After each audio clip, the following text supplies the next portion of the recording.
When the nun Chayono studied Zen under Buko of Engaku, she was unable to attain the fruits of meditation for a long time. At last, one moonlit night, she was carrying water in an old pail bound with bamboo.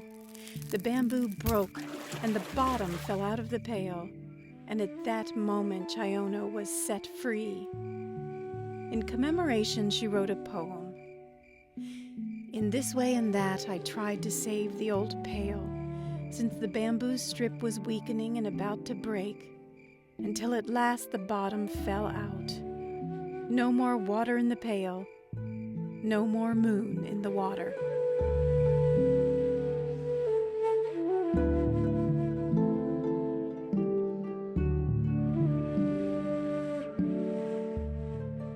My very favorite story in Zen is the one I'm going to give to you now. And I never thought I was really ever going to be able to talk about this on television. No water, no moon. In fact, this story is so important to me that I even have the teaching of it on my wall right above where I work when I do radio and TV and discourses to remind me of how important this story is. I want to talk to you a little bit about enlightenment. People say they want to be enlightened. And isn't that the reason why you meditate and work upon yourself? No, that is not the reason we work upon ourselves. Enlightenment may happen. I'm not going to say it won't. You are already enlightened. But what does it mean to you? Do you think it has the idea in the connotation of your life being that you have everything you want, you have total mastery over your life, you get all the things you've ever desired in your life, that your life is just eat, drink, and be merry for the rest of your life? That's what people think. Or do you think you're going to float about 4 feet above the ground and wherever you walk, lotus blossoms will open up? I have heard it all from students. To awaken, what does it mean? What does it mean to have an awakening, a satori, to become enlightened? Enlightenment is your nature. The human part of me is always in the way of that. There is no doubt about it. But I'll tell you what the practice is all about. It is not about adopting theories and platitudes and methods and ideas, strategies to get enlightened. It is about seeing the true as true and the false as false and not confusing them as Buddha talked about. Once you understand that, you see the true is true and false is false, you'll understand you can never make the human divine. The human has a cycle. It's young, it grows old, it gets sick, and it dies. That is the human.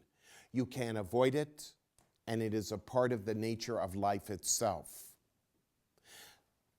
Where does enlightenment touch us? Between birth and death is the opportunity for enlightenment, for awakening. Some people get little brief moments of it. This is called satori. How does this happen? It means that I am no longer trying to make the human into the divine. It means I'm not trying to make the human look enlightened or be enlightened. It can't. When you understand where the human belongs inside of your life, then you have mercy and compassion. And when mercy and compassion are born in you, you don't expect the behavior of your body or the nature of your body to change. It's going to continue to ache and rock and hurt and be sad and be glad and go through all of the things it goes through as a human being. There's nothing wrong with that. But on the other shore here of your being, you're going to sit there watching the human, but not being involved in it, not allowing it to take you away from the meaning of your life. This beautiful nun, Chayono, what a beautiful woman she must have been. In fact, the story goes that she was so beautiful that the monks could not take their eyes off of her, and she was asked to leave zendo after zendo after zendo. She had practiced diligently, and at one point in her life was so sincere about attaining enlightenment, about awakening within herself, that she disfigured her face with acid. That's how important it was to her. I don't think you would find many people in the West doing that, but that's a sidelight. So there she is in this beautiful night. It must have been maybe a spring night. And in that night, she is carrying a bucket of water from the well back to her hut. And in that, what is she doing? Looking in the pail. And as she looks in the pail, she sees the moon reflected in the water. The symbology of that is so deeply important. The way I look at everything that is real is through my mind. I'm not looking at it authentically. I'm looking at everything through the reflection of my mind. Nothing is real when I'm looking at that. You look at someone you love, someone you care about. Are you really seeing them? Or are you seeing them only through your thoughts? Are you seeing yourself? Do you really know who you are and what you are? Are you really experiencing yourself? Or are you looking at your thoughts? Is perception reality? I say no. If I live from the perception of my thoughts, I will never know the reality of my being. Chayono had worked year after year after year in her life, many years, struggling to awaken, struggling looking at the water and the moon, thinking maybe she was in a practice, but maybe she wasn't. Struggling with her thoughts and her body and her life, trying to make sense of it all, which is what I find many students doing. People are looking at their life, trying to make it may have meaning for them, make it meaningful to them. But how can it be when it's just a mere thought? Thoughts aren't real. They're conjured up images in my brain. I was reading something recently on the net that was very interesting. It said that we live 95% of our life, maybe more, out of our unconscious mind. I totally agree with that. We live out of two things: the unconscious mind, which is generated from the body. The body is like a storehouse of all the things that you have ever been through in your life. It's like a tape recorder, and it stores everything that you have ever experienced in your life. And then your mind, what does it do? It interprets those experiences and then comes up with a thought, which is basically a conclusion to your own living. Thoughts are conclusions. You have to think of them like that. They're calluses of our mind and our body, and they don't serve us well. But when we go into meditation, we begin to see what those things are, and we can change it.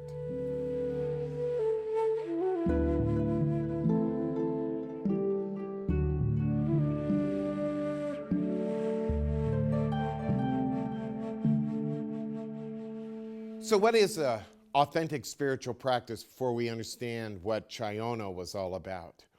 How far do you sacrifice? She disfigured her face so she could work upon herself. Now, in the world today, I hear a lot of people out there in the world talking like they offer a spiritual practice, and it might be a little yoga mixed with some tantra. You go on Facebook, you never know what you're going to see. But I'll tell you what an authentic practice is. It is one that takes you away from your mind, so much so that it alters the way you live your life from within yourself. And what do I mean by that? And people are frightened of this. They think, oh my God, I'm going to be crazy. No, you'll be awake. You'll be able to see things as they really are. In an authentic practice, there is discipline, compassion, mercy, forgiveness, focus, concentration. Those elements are more important than anything. It is the willingness for me to give up my conventional mind, my small-minded thinking based on emotional pain and suffering that I never choose to resolve or that I don't believe exists, and I give up the idea of needing to be right. This is the big one. Well, think about this nun, Chayono. She had worked all of her life all of her life to meditate. And then something happened. And that something that happened is very, very important because it's what Zen creates. Zen creates, in the practice of an authentic meditation, authentic spiritual practice, what I call the accident. Every student, I've had it many times. Other students that I have worked with have had it many times. It is the divine accident. Out of nowhere, for no particular reason at all, something happens. The mind gives way. Chayono's walking with this bucket, symbolically looking at her thoughts, seeing the moon in the water. And then all of a sudden, the bamboo strips break, and the bottom of the pail falls out, and all the water rushes out. No more water in the pail. No more moon in the water. Symbolic? Now she looks up and sees the moon for what it really is, not through the reflection of her mind. She became awakened, totally awakened. That moment can happen to anyone. You don't have to disfigure your face. You don't have to go into a monastery. You can do this. At any given moment with an authentic spiritual practice where there is a sense of discipline and truly working upon yourself beyond conceptual ideas and thoughts, you come to a place where thinking is no longer much important to you. I had one student who had a huge satori. He was in a very tight and potentially dangerous situation, and all of a sudden his mind broke, just like the pail broke. And when the mind broke, he knew everything was going to be perfectly fine. Well, guess what? It was perfectly fine. And it worked out better than he could have ever have planned it. I've had many students have these satoris. And when they have them, they rush back to try to get their life back. Some of them are highly successful at doing that, sad to say. Others of them go, no, I don't want to put this all back together again. It wouldn't be healthy for me. Chayono wrote a beautiful poem about this, which is what hangs above my desk. She talks about the idea, and this way and that I tried to keep the old pail together, though the bamboo strips were weakening and about to break. And then suddenly, the bamboo strips break. No more water in the pail, no more moon in the water. In other words, no more futility in my life. No more pushing and shoving, trying to make things happen that can't happen. Seeing things as they are, the true as true, the false as false. And not trying to make my life better than what I believe it is doing right now. Your life has a course of events that are very important to you. Whatever those course of events are, they're there as a guide to help you understand what is authentic in you and what is not authentic. Every thought I have takes me away from the meaning of my life.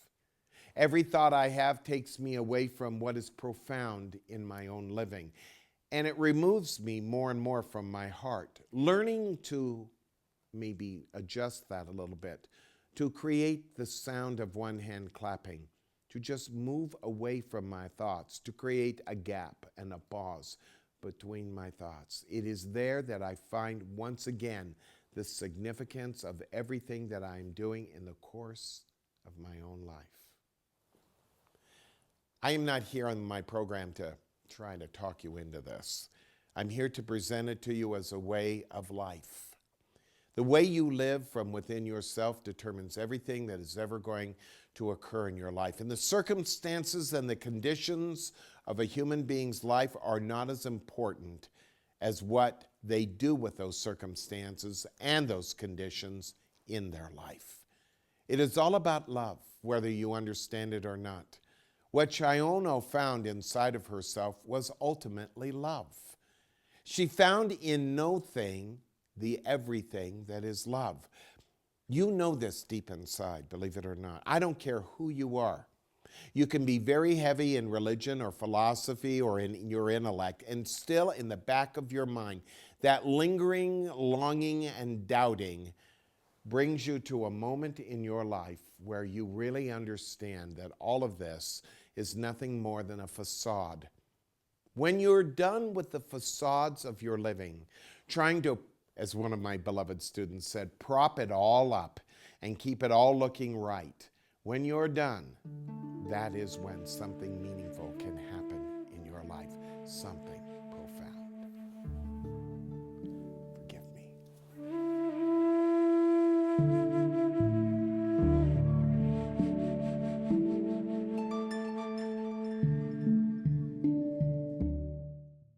We're here at the Yokoji Zen Center, and we're with their Roshi Tenshin.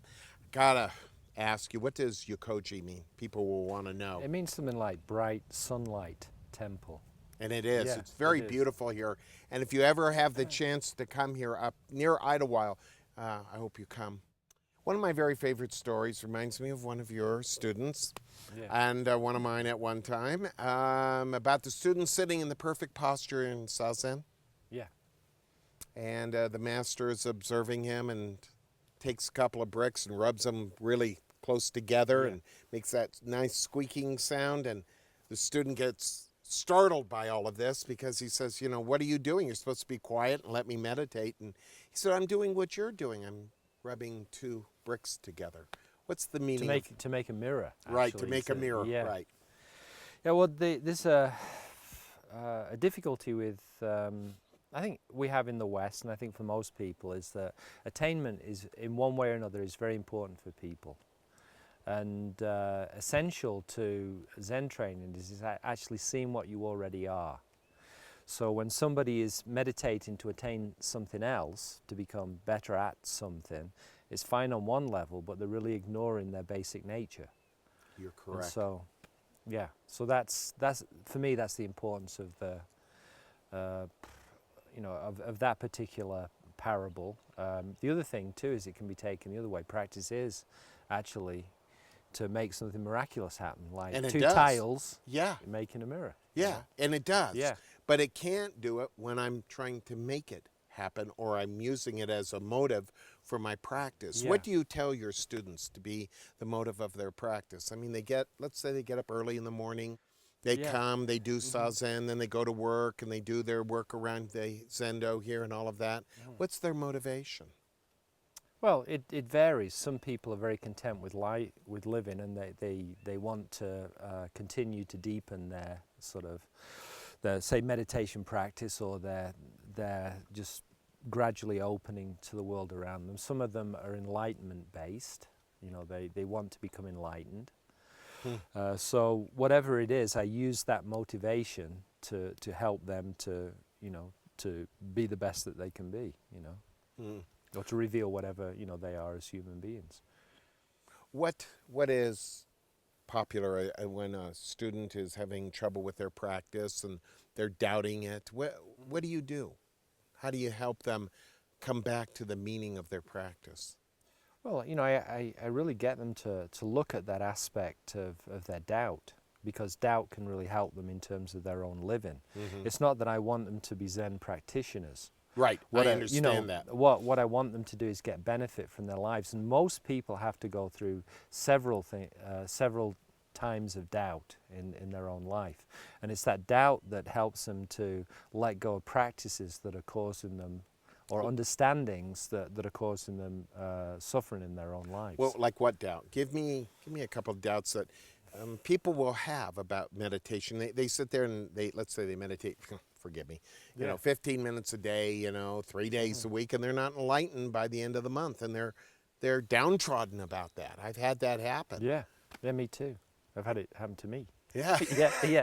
Well, when I was started, really? in that way, I mean, obviously, one of the things I say, to people, be patient. Yeah. This isn't a thing for instant gratitude. It's you're actually doing something, like you're learning to say. You're looking at doing a PhD, basically. You're looking at about 10 years till you really feel, at home in this world, in your own body and mind. So take whatever things really encourage you in terms of practice, and then refine those things where you're extraneously putting your effort out there rather than sort of looking into your own nature. Right. Yeah. Yeah. So they're learning how to bring their doubt into their life and see the futility of doubt. Is that what you're Well, saying? to me, doubt is a really is a really positive thing. But for me, doubt is questioning.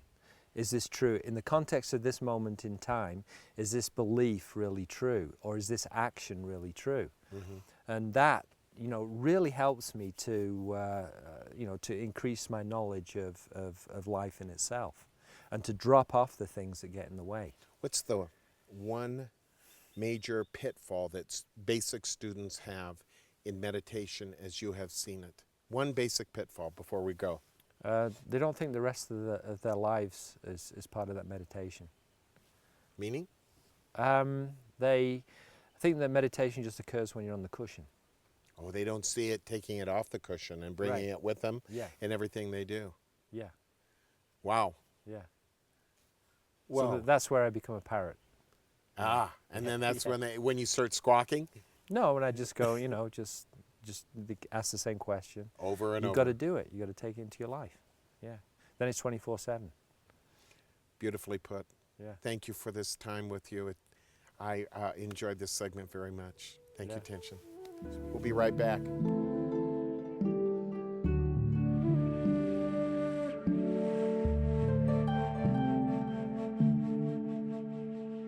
I really enjoyed watching that interview with Tension. He is a wonderful, wonderful person. And I enjoyed the two old Roshis, both of us, old teachers, talking about students and how they drive you nuts. Students have 100 million questions, and every one of those questions are just ways to keep from finding the answer to what's really going on in meditation. We know it as teachers. We were there too as students, but there's got to be a time, as Tension was talking about, where you give up all of the questions about how do you do this and what will happen if I do that. Everybody's worried if they're in a real practice. One that I call burns a person, really gets them involved and harmonizes them with their life. If people are not going to like them anymore. If your friends are put off by the fact that you're in a spiritual practice and you're not talking about it or touting it in any way, then what do you care about what people think of you? It's your life. It's the meaning of your life that matters and not whether or not people like you. Hey, nobody likes you anyway, no matter what you do. And most of the questions that I see that people have are all about how to detour off this way and detour off that way and never find the significance of what real meditation is all about. And Tension was right. He was talking about that in the interview, and I love the way he looked at it, the way he presented it. The thing that is most important if you're going to do a spiritual practice is that it's not about hokey pokey stuff. It's not about visualizing to get something you want. That is just too unicorn for me. I know so many people that do that. They do this thing where they believe that they deserve more and their spiritual life is about getting more in their life and having a greater life. There are some people who have very difficult lives. That doesn't mean they don't have great lives. There are some people who are born with disease or some kind of physical problem. That doesn't mean they don't have great lives. And there are some people who are born with the pull. I call it the pull to love, the pull to what is really meaningful in a life. You can't judge a book by its cover. And if you think that your life has to be filled with Disneyland experiences where everything is the way you want it and you get everything you want, you have another thing coming in the end. And I've watched many people like that. In the end, they pay a sore and very painful price for what they've done and the way they've lived. The truth of the matter is you want to live authentically. You want to live so authentic to your nature that your ego is screaming, don't do it, don't do it, don't do it. That's really what it's all about. When I am teaching my students, when I am working with them, I'm not trying to get them to do what I think is right. I'm trying to get them to the authentic, to get them to see that the light lives within them, just like Chayono, to weaken those bamboo strips, to cause a little doubt inside of them as to what they believe in and what they think. And instead of just being so full of themselves and their own belief about what it is that they believe in and they know is right, to begin to question it a little bit and see it that it might be a thought and not something real. To get a person to that place, you've got to be very mature. You've got to want love more than wanting what you think is love. And that's a very hard place to get people to go to. I have found I can't. I present a path to people. Go on my website, www.aspire.org. Go look around. Go listen to some of the radio programs and the podcasts, the video casts, my commentary, which I write just for you, just to show you the kind of meaning your life can have and what goes on inside of a human being. We are not here to perfect the human. We are here to live in harmony with life and let the human be exactly what it is, human. That doesn't make it bad. Go take a look at my series, The Sound of One Hand Clapping, my 4-disc series with all 8 of the discourses that I'm offering to you in this series, The Sound of One Hand Clapping. I go into the studio and I really get down to the nitty-gritty with them, and I think you'll find them very interesting and powerful if you are there trying to understand the nature of love in you. Because like I say, it really is all about love. People think love is passion, emotion, desire. How do you talk a person out of that? If that's where you are, that's where you are. It's not time yet to go on to an authentic practice. And many people come and they nibble around and they see, oh my God, this requires discipline, and this requires some commitment, and this requires insight, and I have to be devoted to my heart and to the practice. And they go, I can't do that. It's all about money and mania. That's what we see in America today. It's all about mania. Mania of beer, partying, sex, wine, food, whatever we can do to distract us from the meaning of our life and what it is right now. I offer you a direct path, a straight path. It's not very difficult to do. Anyone can do it. All you have to do is have a little bit of inertia in you. And that inertia is to feel the love that you already have within you. And instead of applying it to desire, ambition, and pride, that maybe you and I practice it with some humility, some meekness, some compassion, and that the pure in heart are the ones that recognize the meaning of life as love. Jesus called it God. I call it love. Buddha called it love. Whatever you call it, that is what it is for you. Please forgive me. Namaste. Well, we're back with tension. We're going to talk a little bit about students. Yeah. No, it's really good. Oh, shut up.